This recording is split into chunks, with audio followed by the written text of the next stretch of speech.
Most people have heard about how Illinois is losing people, but did you know that some cities and towns in Illinois are actually growing?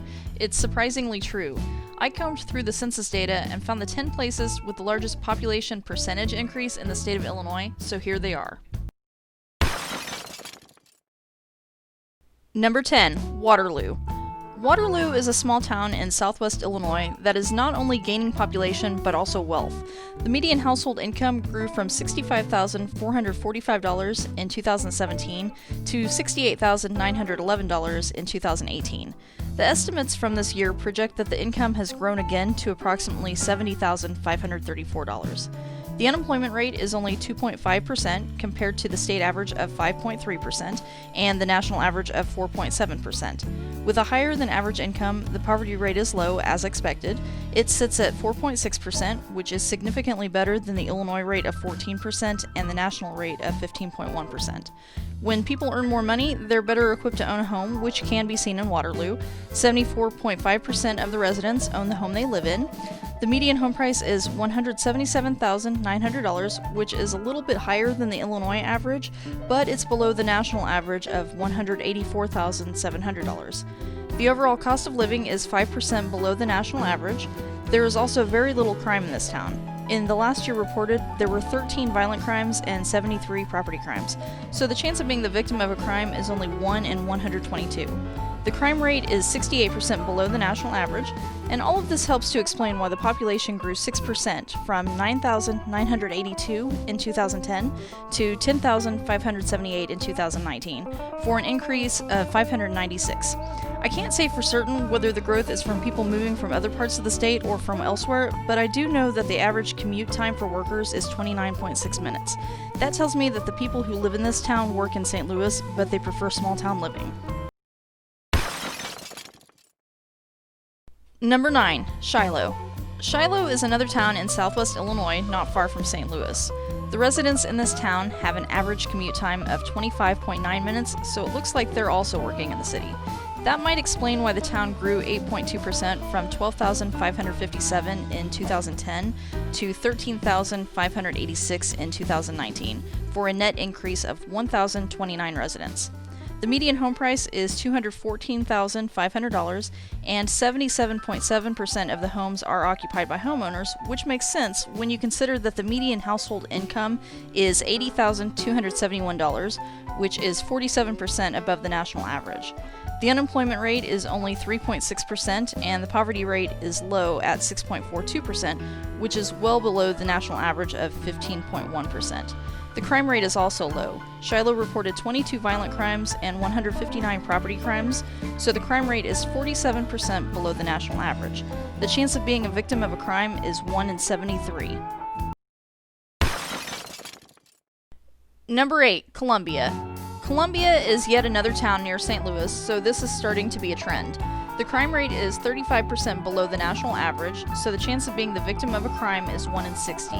The median household income is well above the national average at $95,354. The poverty rate is 7.96% compared to the Illinois rate of 14%.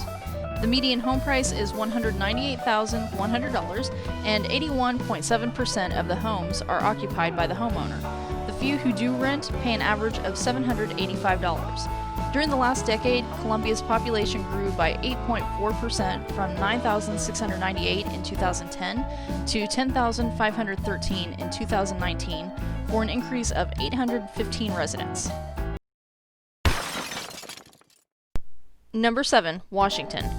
Washington is a town in Tazewell County, not far from Peoria. They follow the same trends of low crime, low poverty, and better than average income. The median household income is $72,523, and the poverty rate is 5.15%. The cost of living is on par with the Illinois average, but housing is 9% below the national average. The median home price is $172,100, and renters pay an average of $829.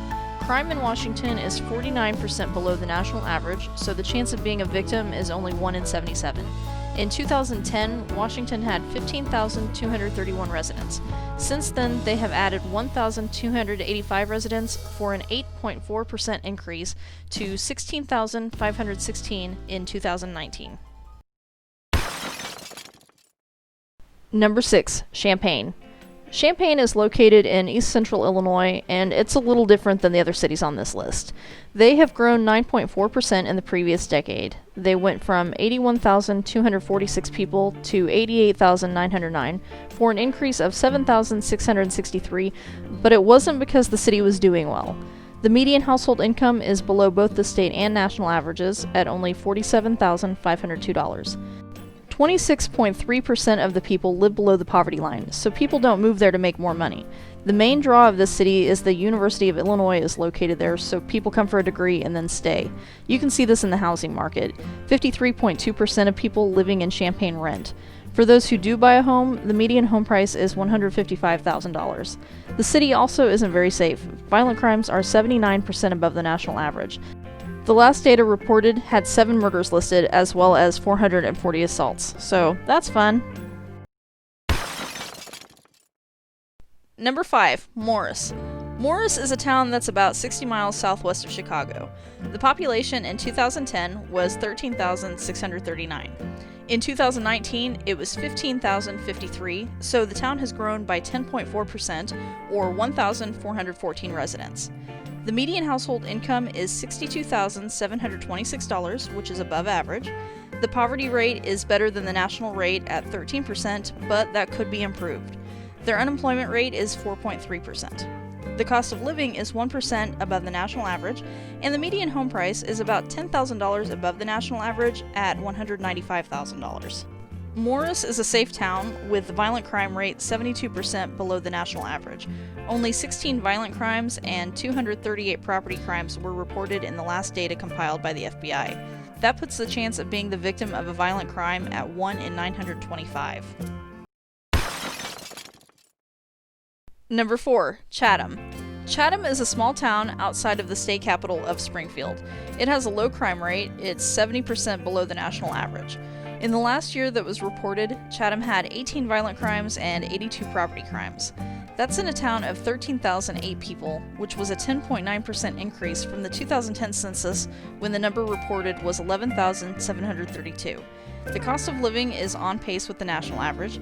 Housing is 1% above the national average, with the median home price at $178,900. The vast majority of people in this town are homeowners. They report that 81.2% of the households are owner-occupied. Renters pay an average of $1,038. The median household income is 46% above the national average at $80,808, which is probably why only 5% of the residents live below the poverty line. The unemployment rate before the plague was 4.67%. Number 3, Savoy. Savoy sits right next to Champaign. In fact, most people have a hard time distinguishing where one ends and the other begins. Being so close to the university is probably what accounts for the high level of education. 96.9% of people over the age of 25 in Savoy have a high school diploma, and 62.1% have a bachelor's degree. The proximity to the U of I probably also explains why this town has grown 15.2% in the last decade. In 2010, they had a population of 7,292. 9 years later, they estimated that they had gained 1,109 people, putting the population at 8,401. The cost of living in this town is the same as the rest of Illinois, but housing is 7% above the national average, with a median home price of $209,800. The median household income is 11% above the national average at $68,217, and the unemployment rate is really low at 1.6%. But inexplicably, the poverty rate is higher than the state and national averages at 16.8%. Savoy also has a better than average crime rate that is 31% below the national average. There is a 1 in 69 chance of being the victim of a crime. Number 2, Mahomet. Mahomet is a small town about 10 miles northwest of Champaign. This is an affluent area with a median household income of $115,619, and the poverty rate is only 2.23%. Since the people in this town make more money, they can afford more house, so the median home price is $212,200, and 76.4% of the households are occupied by the homeowner. The remaining households rent out for an average of $1,100. As expected, Muhammad is a really safe town. In the last year on file, they only reported 10 violent crimes and 56 property crimes. That's a crime rate that is 71% below the national rate. The chance of being the victim of a crime is only 1 in 155. This could explain why the town's population has increased by 18% since 2010. At that time, they reported 7,290 residents.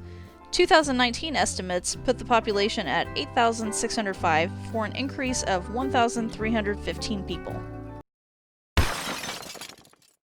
Number 1. Yorkville. Yorkville is a little over an hour's drive west from Chicago, so if you want to be close to the city, but not too close, and you want safety, this might be the town for you.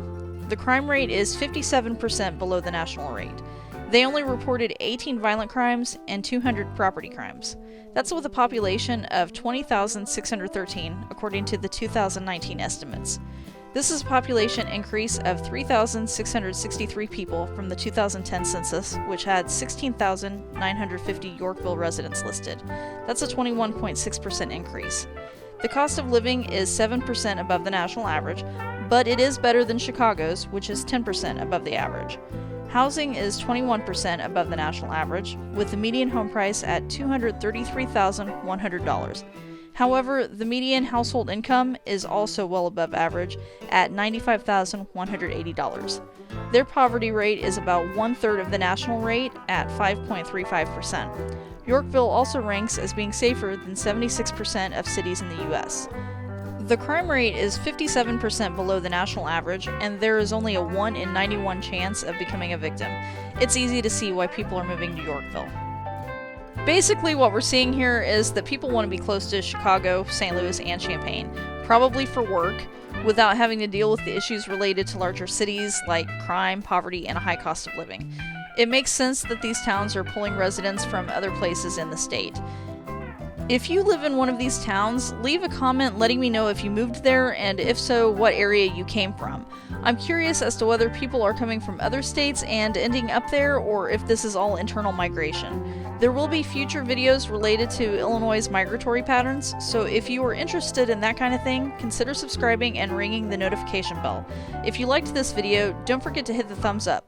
Thank you so much for watching. Until next time, I remain stuck in the cornfield.